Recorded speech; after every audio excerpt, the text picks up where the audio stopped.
আর কখনো নিজের গ্রেড পরিবর্তন করবে? আমি তোমাকে মিথ্যা বলতে বলেছি। তুমিও পাস করনি। তুমি? শিক্ষক বলেছে আমাদের বাবা মার স্বাক্ষর করাতে হবে।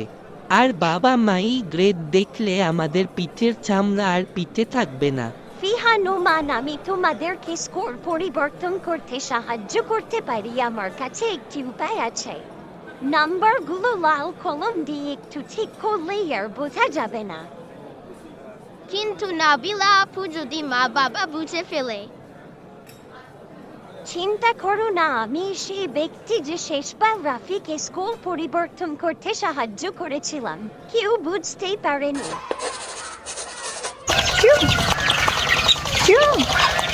আরে ফিহা, দেরি হলো কেন?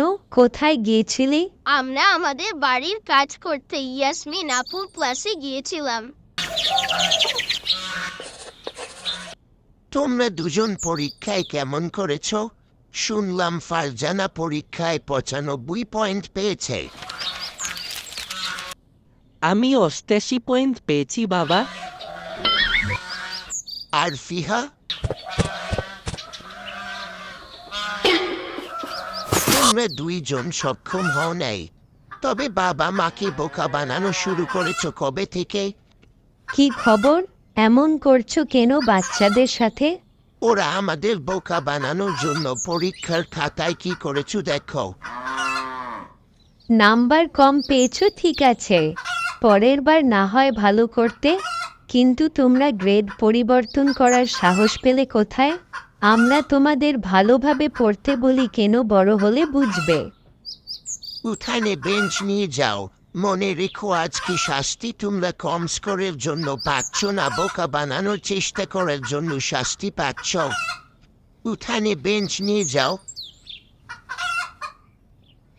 আর কখনো নিজের গ্রেড পরিবর্তন করবে? আমি তোমাকে মিথ্যা বলতে বলেছি। বাবা মারা বন্ধ করো, বাবা মারা বন্ধ করো। আমি এটি পরিবর্তন করার আর সাহস করব না।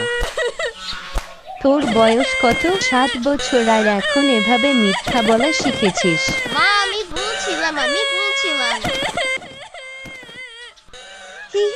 দেখো নোমানের বাট প্রায় পিছুয়ে যাচ্ছে। রাফি, চলো এখান থেকে চলে যাই, ওরা দেখে ফেললে লজ্জা পাবে। আর আমিও ওদের এই বুদ্ধি না দিলে ওরা এটা করতো না। তোমার এই বুদ্ধির জন্য আমার মাও আমাকে শেষবার বেত্রাঘাত করেছিল। বাবা, আমি পরের বার এতে করার সাহস করব না। আমি কষ্ট করে পড়াশোনা করব। মা, আমি ভবিষ্যতে ভালো গ্রেড পাবো, প্রতিশ্রুতি। আহারে, আমি আর এই বুদ্ধি কাউকে দিব না। হা হা হা, আমার চিন্তা হচ্ছে কয়েকদিন ওদের বুকে ভর করে ঘুমাতে হবে। বিঞ্চু বুঝতে পারবে না। যাও, দুইজনই এখন হাত মুখ ধুয়ে পড়তে বসবে। ভবিষ্যতে যেন এরকম বোকা বানানোর চেষ্টা করতে না দেখি।